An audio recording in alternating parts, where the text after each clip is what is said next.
to share my screen. Hi everyone, thank you for joining us. Let me share my screen. And I thank you for the invitation. I hate these Zoom bars because they don't let you go where you want to go. And I asked it, there we go. Okay, so the invitation was to share a talk I was able to do. And let me move my Zoom bars now that I've opened the screen. This is a presentation that was given last year in December at the annual conference. And this was the title. And I've added a few new slides just for our talk today. And at that conference, I was able to have a colleague project it at Sewell. Thank you. And I think she's on for a bit today. And then another colleague, Rebecca Ray, which I will share a little more about our team. Okay? It's taking a while. And I didn't really even introduce myself. Shay na Koidenishle. Senna Bentley Bashing Kachini Dashajake, look at Dashanella, Kut our Sanishle. I am Navajo. I am, and then the word for us is Dene. I'm a Dene woman, and our introductions of ourselves involves the sharing of our 4 clans. We are matriarchal and matrilineal. So my first clan is my mother's clan, my grandmother's clan, my great-grandmother's clan, and so forth. And that introduces who I am. I am also a CBPR practitioner, as Russ has shared. I have worked with Dr. Wallerstein for the past 24 years. First as her GRA in a master's program, and now as her colleague as a full professor in the same college. But these are some of the definitions. This is a primary definition we use when we introduce CBPR, and I won't take too much time on the definition of CBPR. There are also principles when it comes to CBPR for tribal communities that are also important, particularly with the communities that you may be working with. And for me, it is Native communities, Indigenous communities in the Southwest. This is our model, our CBPR model.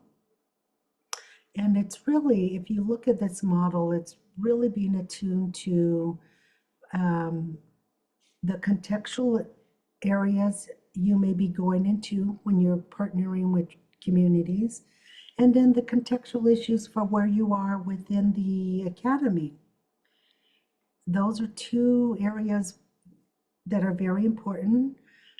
Sometimes the academy isn't set up to be able to support researchers when it comes to CBPR. And then the next area we're looking at is partnership processes. So if we're looking at the contextual issues, it determines how are we going to partner? What are some of the partnering process that are currently in place? What are some of the partnering process we need to work on and build upon? So that if we're addressing contextual issues, the partnering process with CBPR, then we have partners we can then design the intervention. I'm primarily an intervention researcher, and have the community's role in that process. Ultimately, what we'd hope for is that the outcomes would be positive for the communities, that we not only see intermediate but long-term positive outcomes for communities. And as Indigenous researcher, taking that CBPR model, it just made sense to me, because as a Native researcher, as a Navajo researcher, we basically start with, if we're looking at an issue, is what is the outcome we'd hope for? And for Navajos, we're looking for balance and harmony. So to reach this outcome, we need to look at the contextual issues, and our cycle begins that way. So the CBPR model has always made sense to me as an Indigenous researcher. So as I mentioned, again, this is a slide from last year, so now it's been 24 years. This is a much longer talk, but just to let you know, the intervention I'm going to share with you today, that it didn't just come up out of nowhere. We just didn't pull it off of a bookshelf. That basically it was involvement with tribal communities. The first one was a CDC study. At the time, CDC was really looking at this notion of social capital. They had an understanding of social capital in mainstream America. They didn't have an understanding of how one would look at social capital within communities of color. And this is when I started my journey as a master's student at 36 years of age. Excuse me. From that learnings, which was basically a qualitative study, we were starting to hear from our tribal communities a number of issues. The loss of language transmission, the loss of sharing of culture. The youth were saying the elders don't listen to us. The elders were saying the youth don't listen to us. So based on that, we really went and looked, is this true of other communities? And that really led us to our next study called the NARCH-1, Native American Research Centers for Health, a mechanism that was established with the NIH and the Indian Health Services. But we took our qualitative approach and we quantified it, and we developed a survey. And based on that survey, we were hearing the same issues and concerns in other communities. And again, in being as an Indigenous researcher, it's not just going in and doing research and leaving. I had a huge responsibility. I heard the concerns and knew the importance of being responsive to them.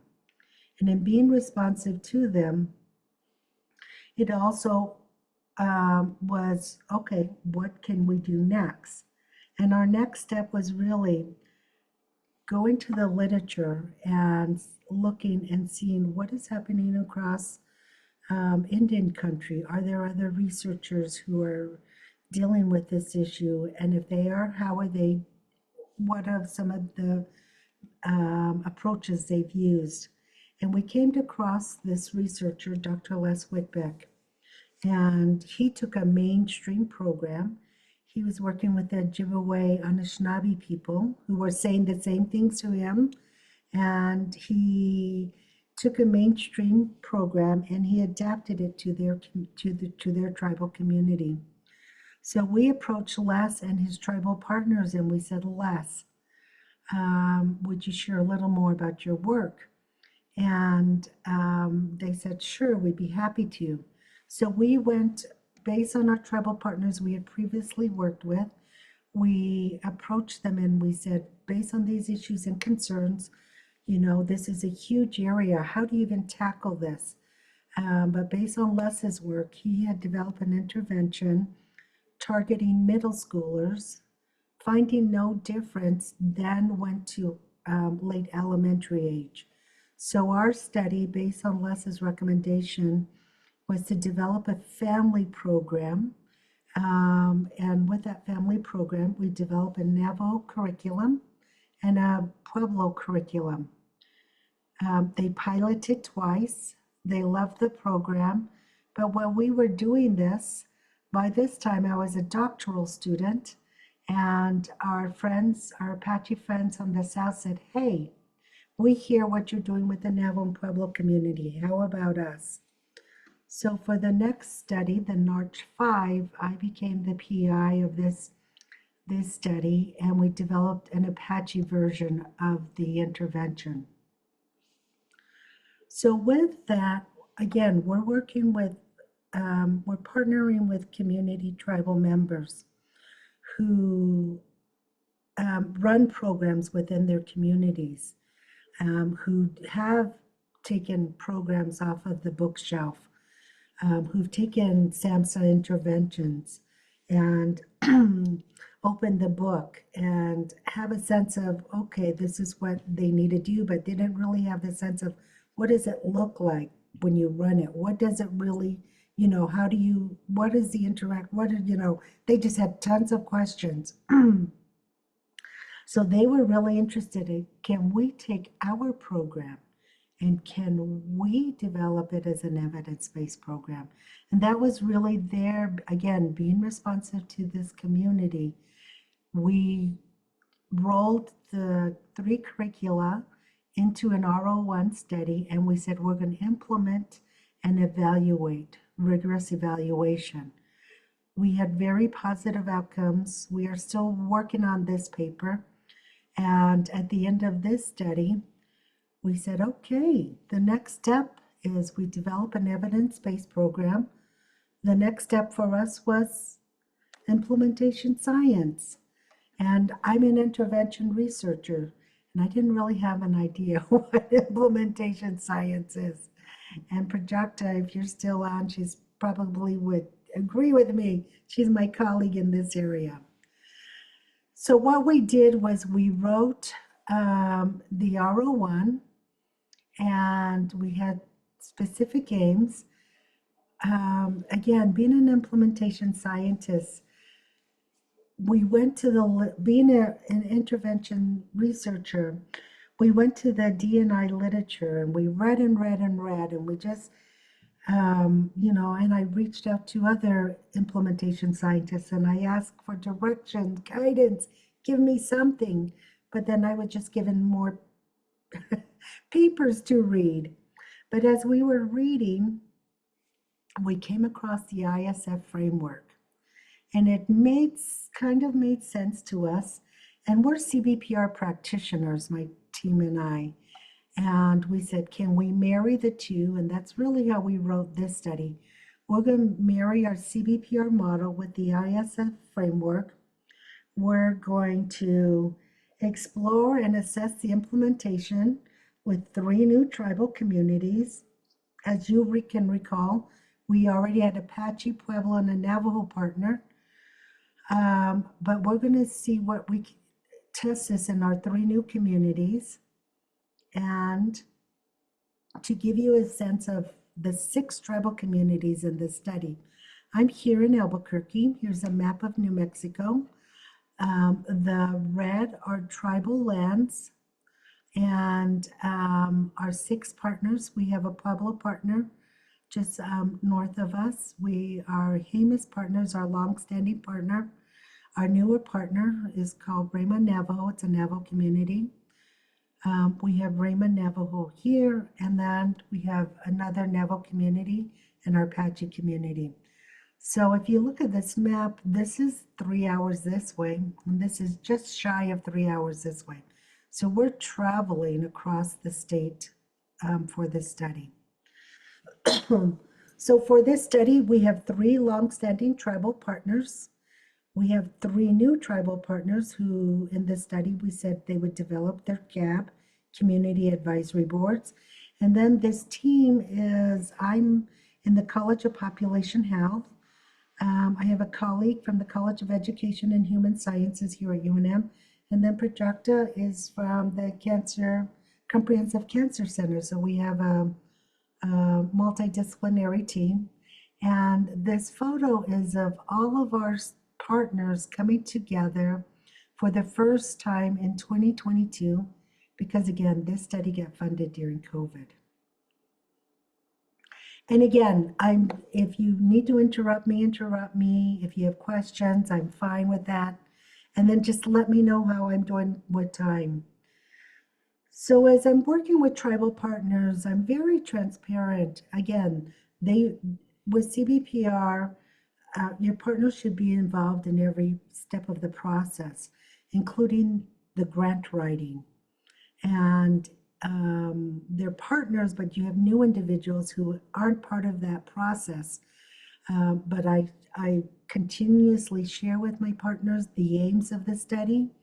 I've gone to the point where I don't have to write the aims, but I can list, okay, these are the major activities for our longstanding, we call them tribal research teams.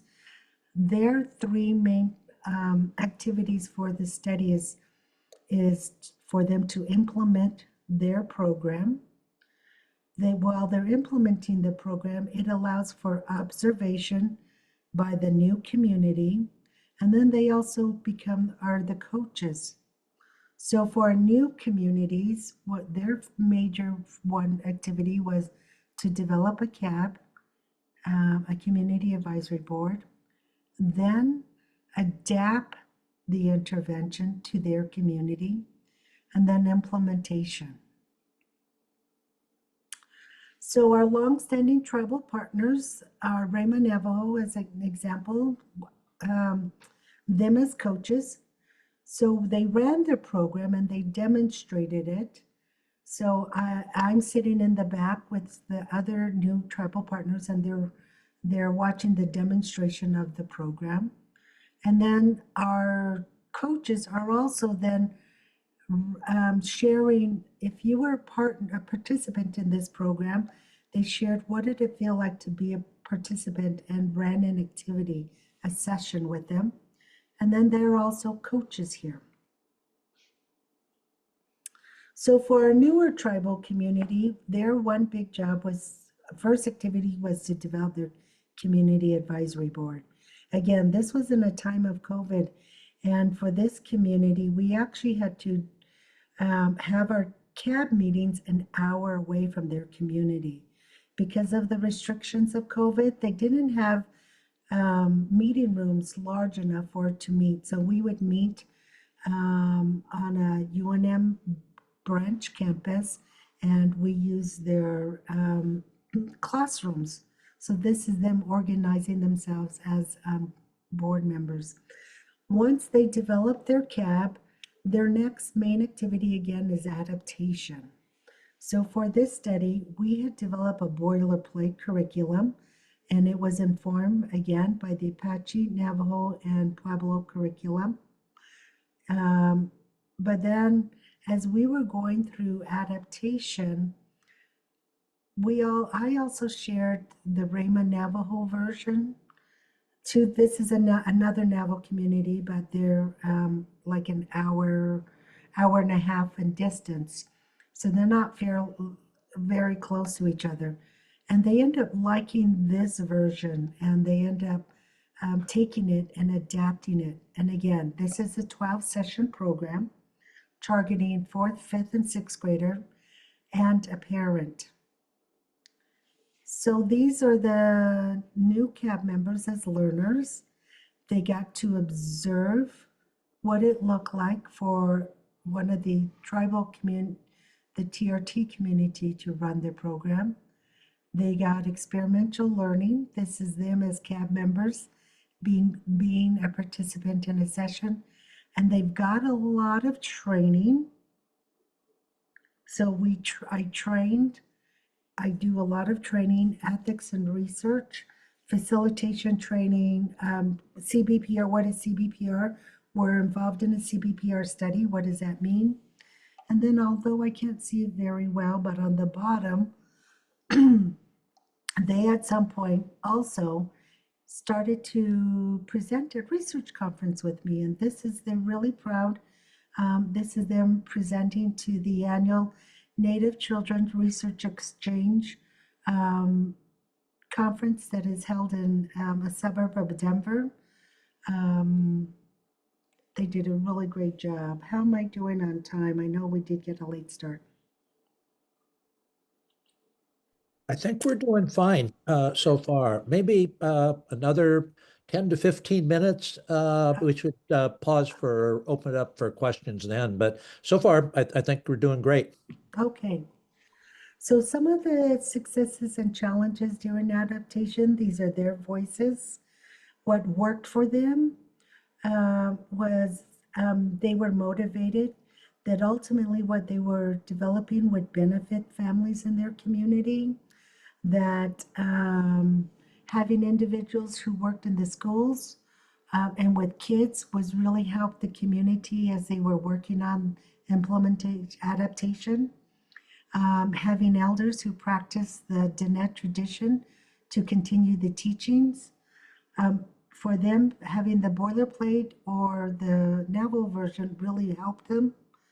What was difficult for them was the amount of time to learn and understand the entire research process and the intervention model. As I'd mentioned, again, being transparent, having them be partners in this process is important. So it's a lot of learning. Organizing the group to come together. They may be from one community, but they might live 30 miles out, and they might work 1 to 2 hours out. So if they're attending a meeting, they're driving back into their community from work 2 hours away. So really coordinating meetings was a challenge. The editing of the curriculum, and then it is costly when you do print and color. Meeting by Zoom was hard. They preferred meeting in groups.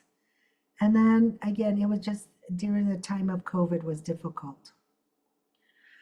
So what I didn't share last year was that implementation.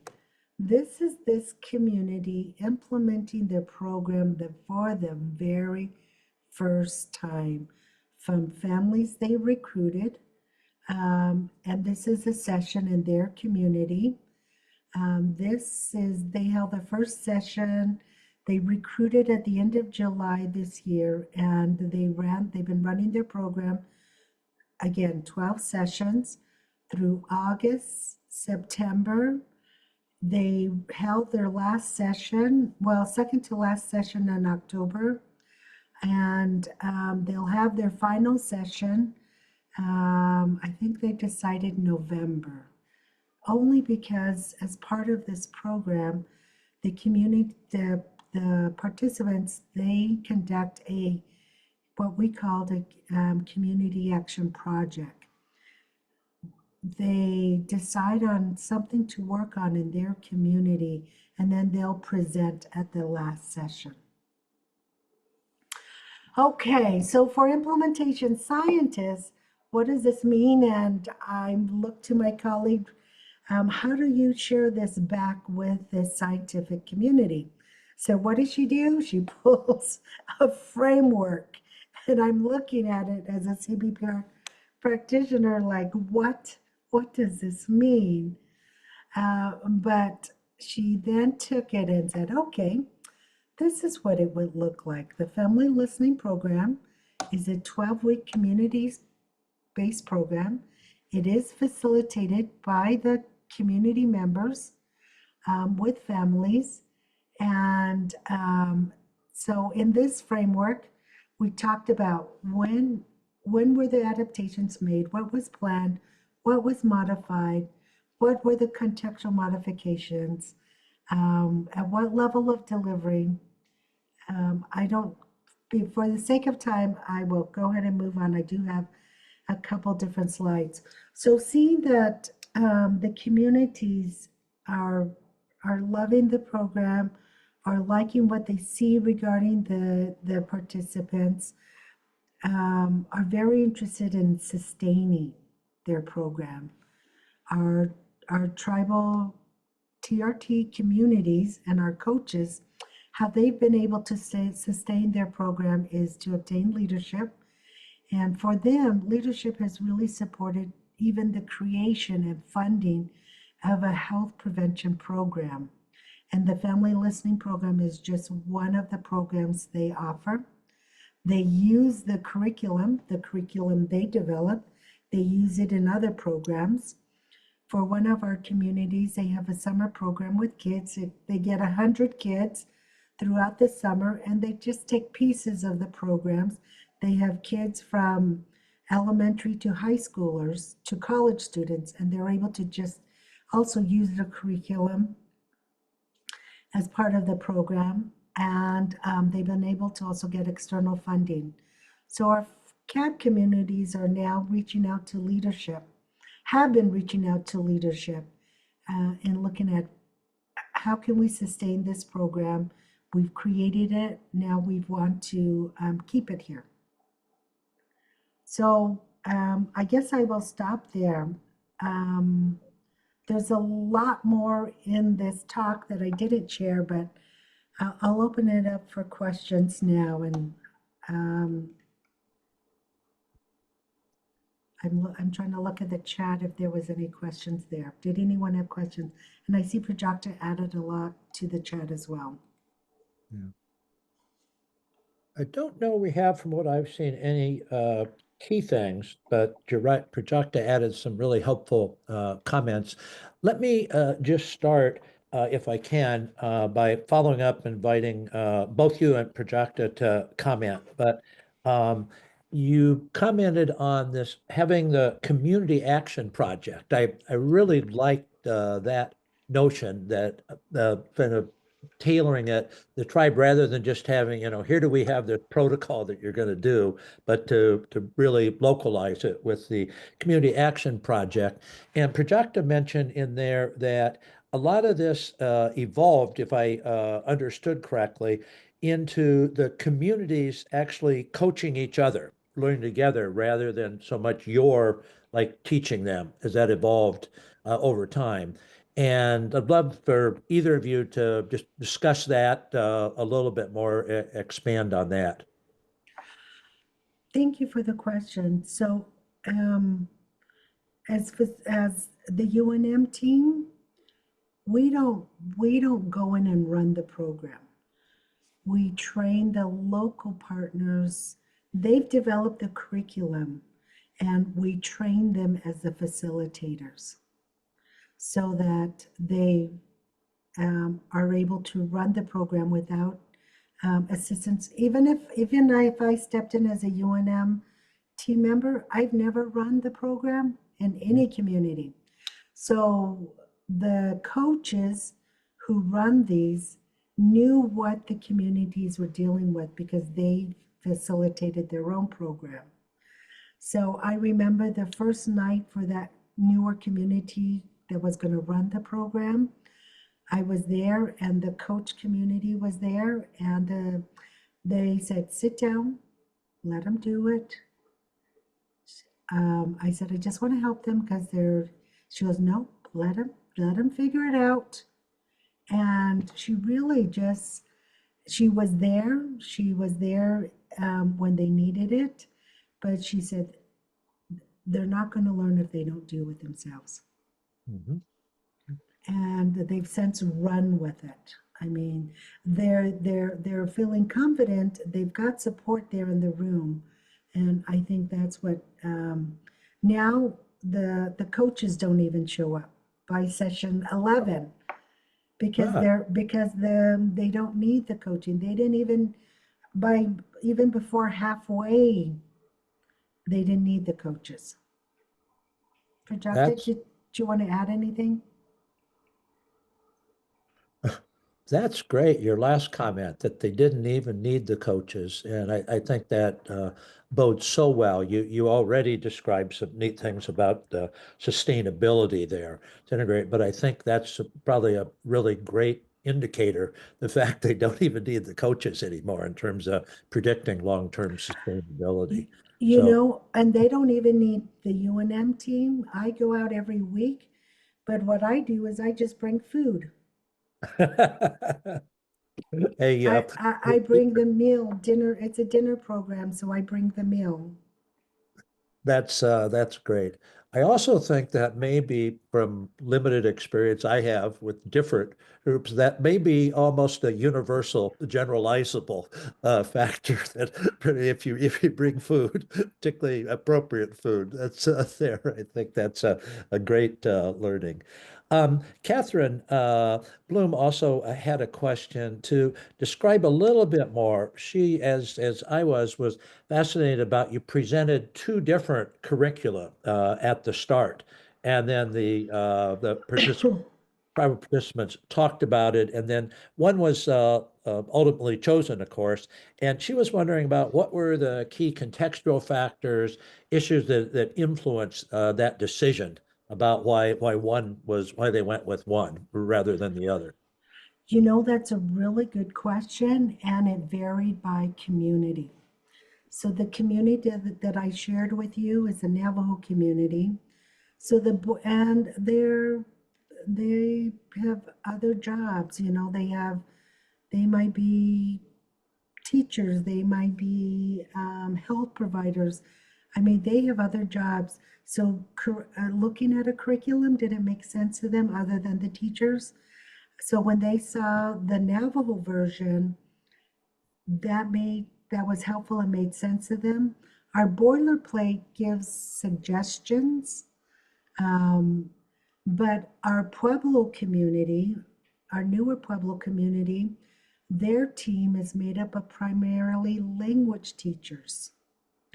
And the boilerplate curriculum, they're Pueblo, so the Navajo version, you know, wasn't appropriate for them, but the boilerplate, they took and they ran with it. They they they didn't really even adapt it. What they did was they wrote in the margins because they then would run their program in their own language. They wrote in the margins prompts on how they would say whatever whatever that session was for the evening. So it varied. Again, the contextual issues were different in the different communities. So a boilerplate made sense in one community, and an already existing Navajo version made sense in another community. Thank you. That's great. Just a process comment. I think we're doing great in terms of time. We did super job of communicating so much in a short period of time. That was great. But I just have one other comment, and then I'd like to continue to invite people to either put in chat, or I think we have a small enough group, you can even unmute yourself to have a conversation if you'd like to scribe rather than rely on my trying to translate what you're saying. But I do have one more question. Going way back early on, I was really struck by when you mentioned that starting to think about the outcomes for the community when you're planning, and the notion that, as I understood it, broad outcomes for the community and things that focused on balance and harmony beyond, if you will, again, I don't want to put words in your mouth, but if I understood it, beyond like the usual quote primary outcome we have to have for Mm-hmm. NIH to get funded. Mm-hmm. I really love to Mm-hmm. hear a little more discussion. I think that notion of critical, whatever the community is, how critical it is to understand from them what their outcomes and values are. But I was particularly struck by that. Could you say a little more about that issue? So I guess I'll speak more in terms of the Navajo community, the newer Navajo community I shared with you. This community was created in the 80s, and they were forced to relocate Mhm. in the 80s. So they have really recent trauma. Yeah. Because of the recent trauma of relocation, they relocated from 20 different communities that surrounded another tribe's reservation. Well, with the discovery of coal, the outsiders determined there was conflict between the two tribes. And the outsiders drew a map and said, you belong on this side, you belong on that side. Because of that, families were forced to move and relocate to this new community. And the new community, the first night, well, or maybe the second session, there are two sessions that talk of history. And in that session, one of the young moms said, she talked about where they used to live, the conditions of it. Then she talked of where they moved to and the promise of whatever Mhm. they were promised. Where they lived, 3 liquor stores within a 5-mile radius. She said all her family became alcoholics. Mm. She lost her mom, she lost her dad, she lost her uncles, she lost siblings. So that trauma is huge and recent. So this community, the community PI, he really, when he heard of this program, really wanted it for his community. In thinking in terms of we need to restore harmony. Mhm. And he didn't see this as the answer to it all, but he saw this as a start. Mhm. So with that, he really saw this to be a starting point. And I think we've seen, and they've just ran this program with families, and the impacts, are anecdotal right now. We did collect pre and post testing, and it'll be some time before we see some of those results, but we have seen some really positive effects by the participants and by the facilitators themselves. Mhm. So ultimately, it is looking at and restoring harmony back with these families. Thank you. Thank you. Very helpful. Again, I'm going to try and quit talking so much. I'd like to open it up to others here, other comments or questions. So I see the question of how did the community identify the research teams and the community advisory board? So we already had long-standing tribal research teams. Um, the one slide I shared, the 24 years of all the different studies, we have partners we've been working with for 20 years in those tribal research teams. They've hung together and continue to work with us. For our community advisory boards, they had to create new communities within this study. So their teams are less than 3 years old, 4 years old. And for the Navajo community I mentioned, we got funded during COVID. So the community, and I call him community PI, the community PI for this project, he wrote letters. He did a letter writing campaign. He couldn't knock on doors, he couldn't go see people, but somehow he had addresses and he wrote letters. And it's really your community PI or your community champion is how the team was built. He invited some folks, but then some other folks came along. But we had to do a gentle reminder that this work is for this community. They might live near within the community, but that, and they want, we were already getting other communities saying, how about ours? But we had to, again, remind them this is for this community. It's a research project. We have to go through the Navajo Nation has an IRB, and they will only approve for this community. They won't approve for others. So it's really relying on your community PI, your community champion, to pull together that team, and you're trusting. And then, we also try and invite others as well as we're out in the community.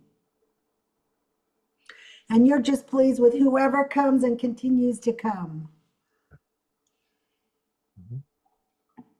Thank you for the question. Thanks. Corsica, I'm wondering if you have anything, or looks like we still have Prajakta. I don't know if she can talk too, but maybe if I could just call out the two of you, see if you have any where you'd like to further the conversation. Sure. I wanted to check with Lorenda about her comment that Projecta came along with her framework. And that was not the desired help, but so how do you feel about, Lorenda, if I may ask retrospectively, was it helpful? Was it still cumbersome? Would you say a few words about how it actually played out in practice? I guess early on, just like our community partners, when we introduced this study, they kept saying, what's the research? what's the research? You know, they're used to looking at their understanding of research.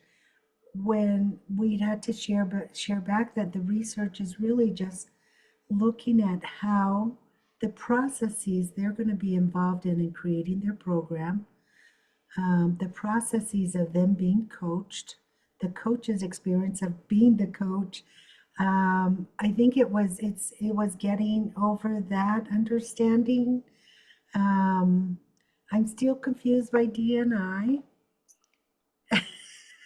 There's so many frameworks and approaches. What I didn't share and I didn't have a chance to share is Projecta did create something for me. I had shared with you early on the CBPR. Let me pull it up. The CBPR model. Whoops. So what I didn't get to share was we have the CBPR model. Now I can't make this large for some reason. Hold on. Okay. So we do have the CBPR model, and oh, now it went right back to where I was last. Okay.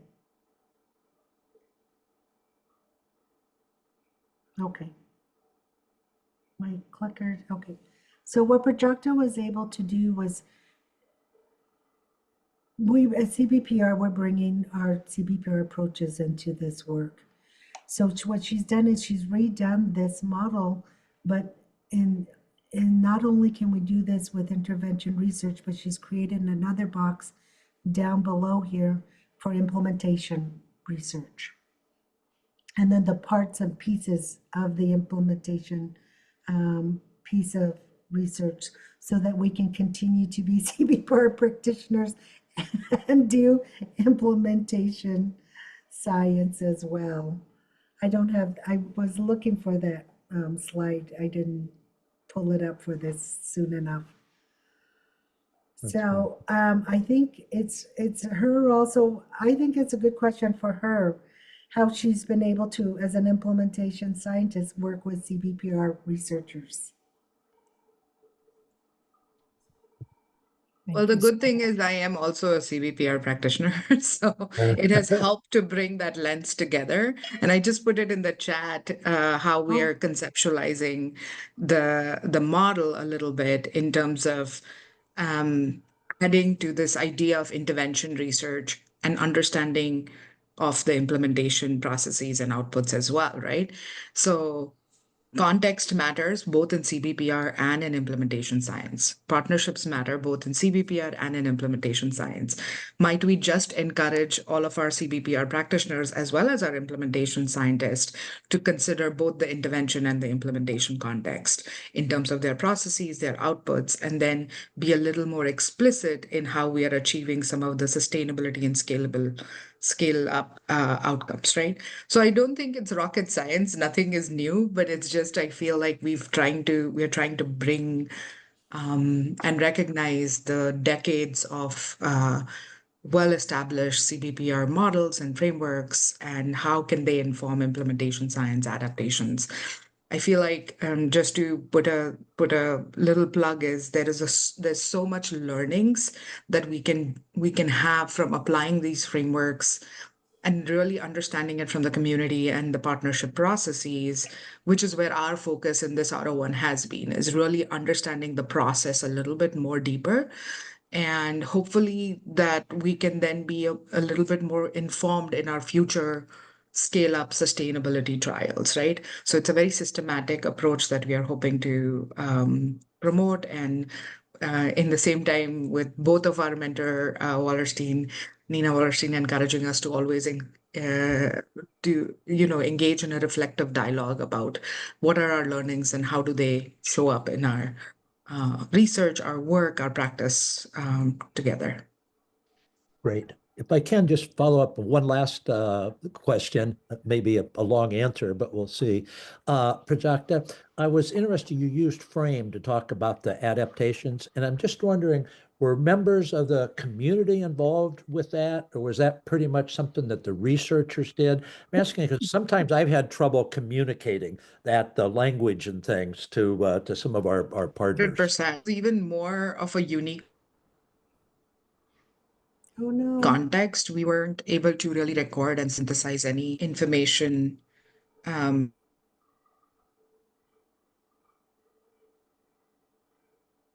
I think Prajakta froze there, at least on Am I my. breaking up? yes. Yes, you are. Can you hear me now? I stopped my Yeah. video. Yes. So Yeah. say it again, real quickly. Okay. We really were in a unique context in that we did not even record any of these recollections. So it was literally me sitting in some of the community members and jotting down notes that were aligned with the framework. Now, what we are doing is we are hoping to use some of, after they've gone through the implementation, to use some of that reflection time to show them some of these ideas and data and say, did this work? Did this match with what their perceptions were or not? Versus doing more query based.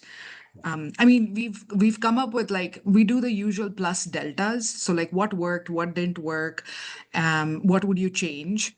And we've used that data primarily to inform the framework write-up. But then now we will do some member checking with the community members as well. So that's our plan for how we're going to do this.